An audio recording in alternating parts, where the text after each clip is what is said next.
चश्मे आलम से छुप जाने वाले, जब हजरत जुनैद बगदादी की आंखें बेदार होती हैं तो आपके अमामा सर पर है। अब नसीमे सहर ने सवेरे ही सवेरे सारे लोगों में खबर दे दी, ऐ लोगों बगदाद वालों, रात मुस्तफ़ा जाने रहमत जुनैद के ख्वाब में आए हैं।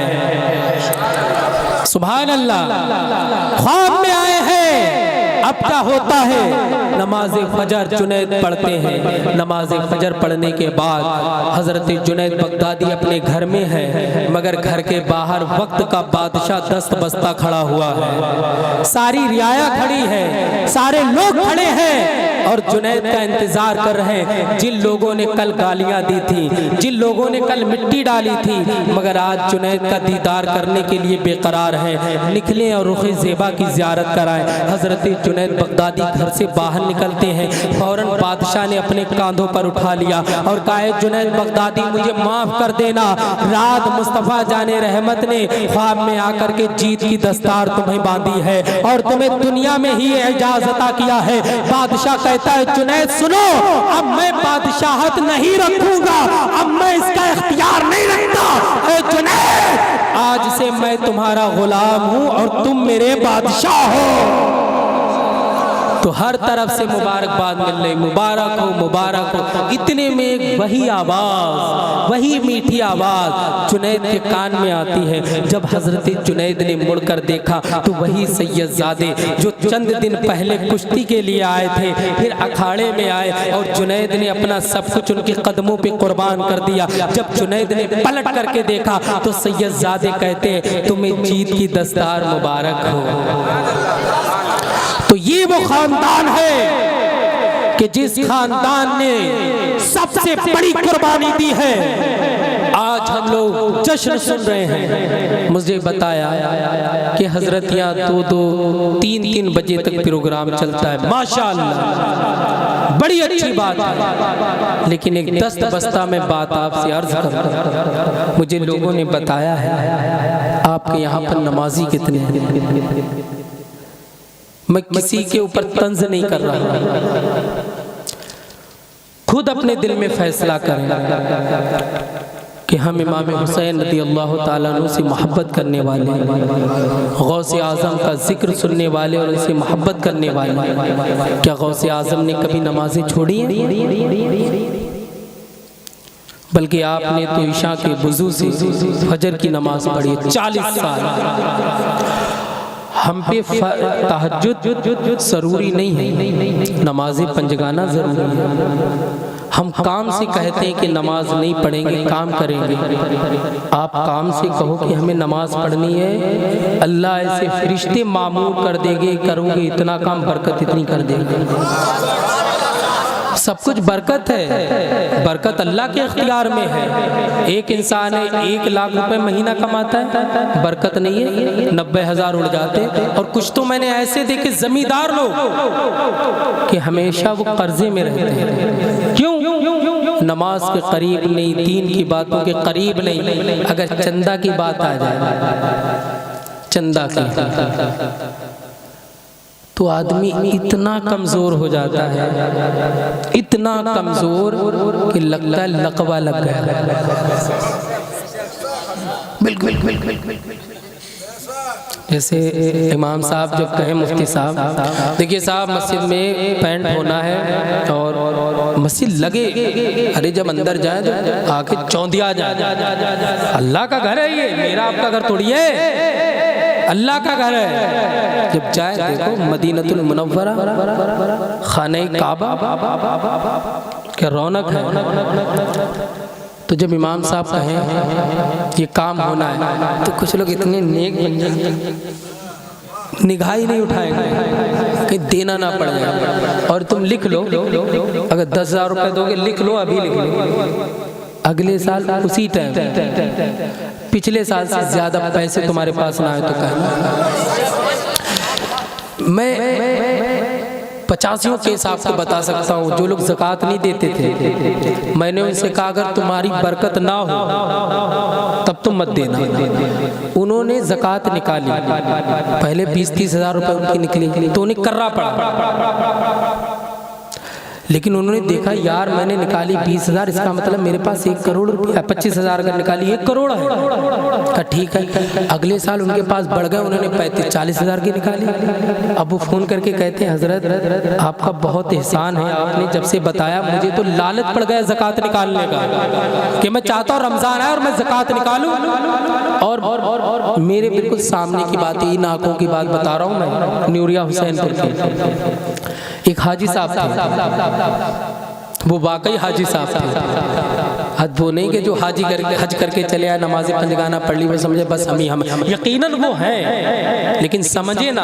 अच्छा मैं एक आलिम या मुफ्ती साहब मुफ्ती हैं, अगर ये खुद कहें तो वो बात नहीं आएगी। आप कहें हाँ ये मुफ्ती साहब है, आपका इमाम साहब माशाअल्लाह, आपका इमाम साहब का जवाब नहीं, तब बात होती है। तो कुछ लोग हज कराते हैं, हाजी साहब ने 10 रुपये दिए, हाजी साहब ने 50 रुपये दिए, हाजी साहब के घर दावत है, हाजी साहब के घर वलीमा है, हाजी साहब के घर न्याज है, हाजी साहब के घर 11वीं शरीफ है, हाजी साहब का लड़का है, हाजी साहब का दामाद है, हाजी साहब का घर है, हाजी साहब का खेत है, हाजी साहब की मेड़ है, हाजी साहब का ट्रैक्टर है, गाड़ी है, ट्रक है, ये सब हाजी साहब। आदमी पक जाता है तो वो रियल में नेक आदमी।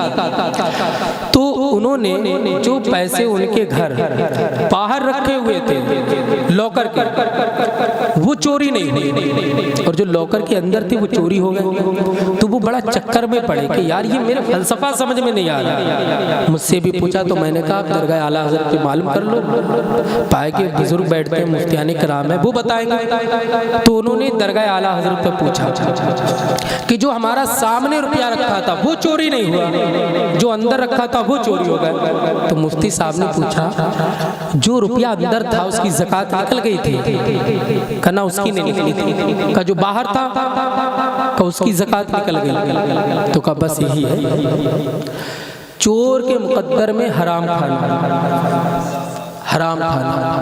और ये ज़कात निकला रुपया वाइट है, जायज़ है, मैल कुचैल नहीं है।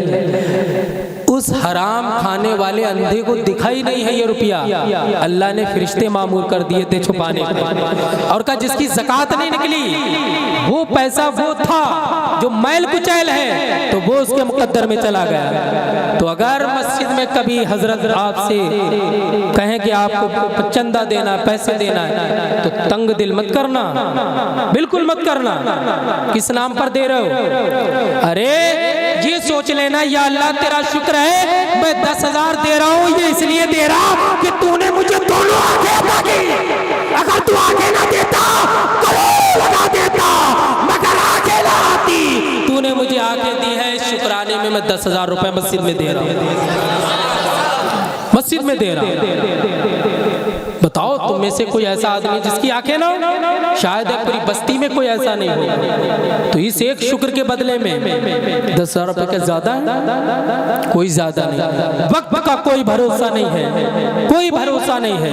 मेरे दोस्तों, हुजूर सैयदना गौसे आजम का जिक्र सुनने वालों, हुजूर सैयदना गौसे आजम की बात मानने वालों, कौन हमारा गौस है? जो सारे वलियों का सरदार, जो सारे वलियों का ताजदार, जिसका कदम का ये आलम है, कदमी हाज़ी अला रक़बती कुल्ले वली अल्लाह, मेरा ये कदम सारे औलिया अल्लाह की गर्दन पर। जब ये ऐलान किया तो सारे औलिया अल्लाह ने गर्दनें झुका दी। गरीब नवाज खुरासान में इबादत कर, कितने बड़े गरीब नवाज। अना सागर से कहा अच्छा हमें नहीं पीने देगा पानी, है अना सागर चल मेरे कूजे में समा जा। कितने बड़े गरीब नवाज। वो कहते हैं गौसे आजम आपका कदम सिर्फ गर्दन पे नहीं है, मेरे दिल पर भी है, मेरे जिगर पे भी है, मेरे आंखों पर भी है, मेरे सर पर भी है। ये दिल, ये जिगर, ये आंखें, ये सर, जहां चाहे रखो कदम गौसे आजम। इतने बड़े गौसे आजम, लेकिन जब बात आ रही है अल्लाह की बारगाह में गिड़गिड़ाने की, जब बात आ रही है अपने गुनाहों पर शर्मिंदा होने की, तो उम्मत को तालीम देने के लिए गौसे आजम खाना-ए-काबा का तवाफ कर हार रहे हैं। ये आलम है, ये इस्तिराब है कि हजरत गौसे आजम रोते जा रहे हैं, चीखते जा रहे हैं, या अल्लाह मुझे बख्श दे। सारे लोगों ने तवाफ छोड़ दिया, सारे लोग तवाफ करना भूल गए। अब लोग आ रहे हैं, कौन है जो इतना गमों का मारा है, कौन है जो गुनाहों पर इतना शर्मिंदा है, कौन है जो इतनी इस्तिराबी के आलम में रो रहा है, कौन है जो अपने रब को ऐसे याद कर रहा है। सारे लोग तवाफ छोड़ गए, अब उसके पास आ गए, कहा ऐ बंदे खुदा तुझे रोने की जरूरत नहीं है, अल्लाह गफूर रहीम है, तुझे बख्शेगा, अल्लाह तुझे माफ करेगा, अल्लाह तुझे जन्नत अता करेगा। मगर वो इंसान है, रोता है तो रोता ही जा रहा, रोता है तो रोता ही जा रहा, तड़पता जा रहा, बिलखता जा रहा, मचलता जा रहा है, जमीन में करवटें ले रहा, चेहरे पर नकाब है। अब वो इंसान उठता है और सहरा की तरफ चला जाता, मक्कतुल मुकर्रमा की वादियों की तरफ चला जाता। अब एक इंसान कहता है, मेरे दिल में ख्याल आया, मैं देखूं आखिर ये कौन इंसान है। कहते हैं मैं पीछे पीछे चला, मैं पीछे पीछे चला, मैं पीछे पीछे चला, वो है कि आगे आगे जा रहा, मैं पीछे पीछे हूँ, वो आगे आगे जा रहा। कहा जब उसने अपने चेहरे से नकाब हटाया, कहा अभी तक बोल रहा था, मगर जब उसने अपने चेहरे से नकाब हटाया तो मैं चीख पड़ा कि ये कोई और इंसान नहीं, ये बगदाद के गौसे आजम है। ये गौसे आजम है जो अल्लाह की बारगाह में इस कदर रो रहे हैं और उम्मत को तालीम दे रहे हैं। ऐ कोरो कुन्या के मुसलमानों, जब दीन की बात आ जाए, जब नमाज पढ़ने की बात आ जाए, जब अल्लाह के नाम पर अपना कुछ देने की बात आ जाए तो पीछे मत हटना, पीछे मत हटना। हमें कसम है कि गौसे आजम का मकाम ये है। उस्ताद ज़मन अल्लामा हसन कहते हैं कि ऐ लोगों, अगर मुसीबत में फंस जाओ तो गौसे आजम को याद कर लेना, गौसे आजम तुम्हारी मदद करेंगे, तुम्हारी मदद करेंगे। और कहते हैं कसम है कि मुश्किल को मुश्किल ना पाया, कहा हमने जिस वक्त या गौसे आजम। तो अब आप जितने भी लोग हैं, 1 बजने वाला है और इख्तिताम जो है 1:01 हो गया, 1 घंटे से ऊपर मेरी तकरीर हो गई माशाअल्लाह। लेकिन एक वादा आप लोग मुझसे कर लें, खवातीन मुझे उम्मीद है मेरी बहनें मुझे मायूस नहीं करेंगे। अब आप लोगों से भी मेरी एक गुजारिश है, क्या मस्जिदें ऐसी वीरान रखोगे? अगर रखो तो एक लफ्ज़ सलाहुद्दीन अगर बोल दे तो कहना, लेकिन अगर दर दर दर दर दर दर दर तो वक्त निकालो, वक्त निकालो। जिंदगी ढल रही है, मौत की तरफ बढ़ रहे हैं। कितने जनाजों को इन हाथों से मिट्टी के सुपुर्द कर दिया, इन कांधों पर कितनों को सवार करके कोरो कुन्या के कब्रिस्तान में छोड़ करके आ गए। मिले खाक में अहले शाह कैसे कैसे। जाओ कोरो कुन्या के कब्रिस्तान में देखो कैसे कैसे मालदारों की मिट्टी पड़ी है। मिले खाक में अहले शाह कैसे कैसे। समी खा गई नौजवान कैसे कैसे। यही तुझको धुन है रहूं सबसे आला, जीनत निराली हो फैशन निराला। जाओ कब्रिस्तान में और देखो वो वीरान कब्रें, वो टूटी हुई कब्रें, वो धसी हुई कब्रें, वो उखड़ी हुई कब्रें, वो वीरान कब्रें एक एक को इबरत का निशान बनी है। और कह रही है ऐ कोरो कुन्या की जमीन पर अपने आप को बहुत बड़ा बन के चलने वाले आएगा, आएगा। चंद ही दिनों में तेरी खाल को नोच लूंगी, तेरी बोटी बोटी को नोच लूंगी, तेरी हड्डियों को बुरादा बना दूंगी, तेरे जिस्म पर इतने कीड़े छोड़ दूंगी कि तेरे जिस्म को नोच नोच करके खा जाएंगे। ये तो मरने के बाद कब्र का हाल है। दुनिया में भी मेरा और आपका जिस्म नोच रहा है। ये घड़ी की टिक टिक टिक ये मेरे ही गोश्त को नोच नोच करके खा रही। वो 1 सेकंड, वो 1 घंटा, वो 1 मिनट, वो 1 दिन, वो 1 हफ्ता, ये मेरे ही गोश्त को नोच नोच के खा रही और मैं मौत की तरफ दौड़ा दौड़ा चला जा रहा हूँ। अरे जाओ कभी कब्रिस्तान में बैठ करके गौर क्या करो कि ये वो है कि जब मेरा बाप यहाँ आ गया, दादा यहाँ आ गया, नाना यहाँ आ गया, तो मुझे भी आना है, मुझे भी आना है। जब जड़ यहाँ आ गई तो पत्ते क्या यहीं रहेंगे? मुझे भी जाना है। जब कब्र को याद करोगे, कब्र को ना, तब नमाजी बनोगे, तब झूठ से दूर होगे।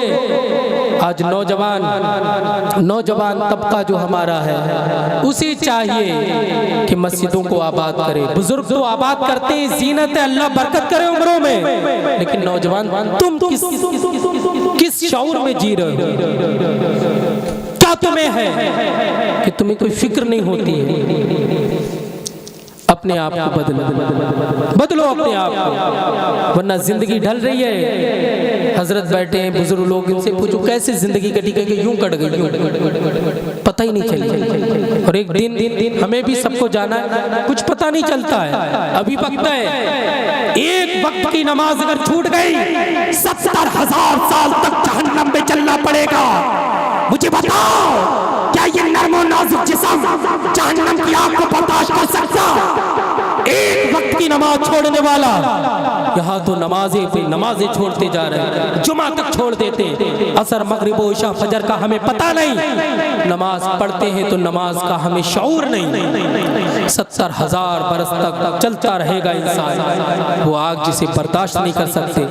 गैर महरम के चेहरे पर एक बार निगाह डाल दी जाए, 40 दिन के लिए इबादत रद्द कर दी जाती है, दुआएं रद्द कर दी जाती हैं। और जिस घर की औरत की आवाज़ गैर महरम के कान में चली जाए, उसकी दुआएं कबूल नहीं होती। मुझे बताओ, अब हमें चाहिए कि अगर घरों में बरकतें लाना है तो ये माहौल बनाना पड़ेगा। कोई जरूरी चीज है तो आप बसद शौक ले जाएं, लेकिन बिला उज़्र शरई, कोई महरम भी साथ में नहीं, कोई मर्द भी साथ में नहीं। और मेरी बहन, मेरी माँ घर से बाहर निकल, ये मुझे गवारा नहीं होना चाहिए, मेरी गैरत को गवारा नहीं होना चाहिए। वो जाएंगी बुरखे में जाएगी, मैं लेकर जाऊंगा यार, मेरी बहन है, मेरी शरीके हयात है, क्यों वो अकेली जाएगी? चूंकि मर्द वो है जो बीबी की इज्जत करता है, और कमीना वो है जो बीबी को सताता है। बीबियों पे जुल्म सितम नहीं करना चाहिए, उनकी ख्वाहिशें पूरी करें जो जायज़ है, सताना नहीं चाहिए। तो मैं समझता हूँ कि अब नमाज़ी आप पढ़ेंगे इंशाअल्लाह, नेक काम करेंगे इंशाअल्लाह, और जब मुफ्ती साहब क़िबला ऐलान करेंगे तो चंदा भी देंगे। अच्छा, हाथ नहीं उठा रहे, हाथ नहीं उठा रहे, हाथ उठा के बताइए कितने लोग चंदा देंगे जब कहेंगे मुफ्ती साहब। माशाअल्लाह, देखो हमारे रेहान भाई ये भी हाथ उठा रहे हैं, हालांकि यहाँ के हैं भी नहीं, कहना उठा दो, लेकिन ये अपनी जगह देंगे। मस्जिद का हक होता है। एक बुजुर्ग थे, तो वो नमाज पढ़ने के लिए मस्जिद में गए, तो जब वो वहाँ सोए तहज्जुद में, तो मस्जिद बद्दुआ करे, या अल्लाह इस बस्ती को बर्बाद कर दे, तबाह कर दे, लानत बरसा दे, इनके घरों की बरकतें उतार दे, इनके बच्चों की मतलब इनकी औलादों में कमी कर दे, इनकी तबाही भेज दे। बुजुर्ग बेदार होते हैं, उसी वक्त रात में ही लोगों से कहा, लोगों इकट्ठा हो जाओ, तबाही आ जाएगी। लोगों ने क्या हुआ? कहा मस्जिद तुम्हारे लिए बद्दुआ कर रही है, बर्बाद हो जाओगे, तबाह हो जाओगे। कहा इस मस्जिद को आबाद करो, इसका हक है, आबाद करो, आबाद करो, आबाद करो। लोगों ने नमाज पढ़ना शुरू कर दिया, लोग नमाजी हो गए, क्योंकि पता था अल्लाह का वली कह रहा है तबाही आएगी, हक है मस्जिद का कि उसे बनाया है तो उसे आबाद करो। मस्जिद तो बना ली पल भर में, ईमान की हरारत वालों ने, मन अपना पुराना पापी था, बरसों में नमाजी बन न सका। नमाजी पढ़ने लगे, आबाद कर दी मस्जिद। फिर अल्लाह के वली का मुफ्ती साहब गुजर हुआ, तहज्जुद के वक्त सोए, तो मस्जिद दुआ कर, या अल्लाह इन्होंने मुझे आबाद किया, तो इन्हें आबाद फरमा। तो तुम चाहते हो मस्जिद तुम्हारे लिए दुआ करे, तो ये कब होगा?